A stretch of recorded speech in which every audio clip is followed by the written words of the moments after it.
Alors, principale toxicité qui va donc embêter les hématologues, ça va être la fibrillation atriale, hein, qui est la principale complication de l'ibrutinib en particulier, qui va être aussi présente sur les autres, mais avec une incidence un peu moindre. Et le corollaire, ça va être aussi l'augmentation des saignements par son effet anti-agrégant plaquettaire, qui donc va être les deux complications les plus importantes pour ces traitements-là. Alors, dans les études, on avait 70% des patients qui étaient asymptomatiques pour la fibrillation atriale. Mais par contre, tous les patients qui avaient des palpitations avaient un diagnostic de fibrillation atriale après investigation.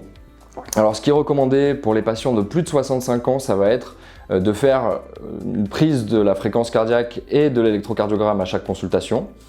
Et avec des niveaux de recommandation un peu plus faibles pour les patients de plus de 75 ans, d'aller jusqu'au Holter ECG longue durée. On parle de patients asymptomatiques là, hein.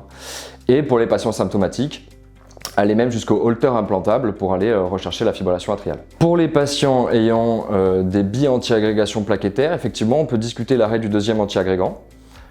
Et pour les patients ayant des indications d'anticoagulation, non, on va pouvoir les anticoaguler en suivant le CHA2-VASc, hein, bon, qui n'est pas validé pour les patients cancéreux, mais qui va quand même nous aider pour orienter l'anticoagulation.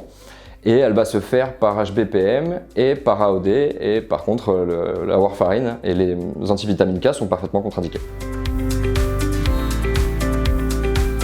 On va être plutôt sur un contrôle de fréquence plutôt qu'aller chercher un contrôle du rythme.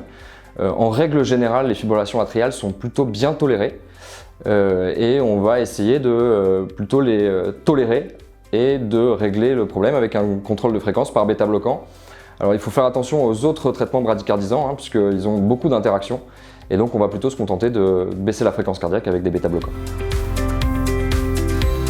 Alors oui, la fibrillation atriale n'est pas une contre-indication aux IBTK, elle est tellement fréquente, hein, on a donc encore une fois une multiplication du risque par 15 de fibrillation atriale, donc on va la retrouver souvent, et non, ce n'est pas une contre-indication, donc on va pouvoir continuer les traitements malgré la fibrillation atriale.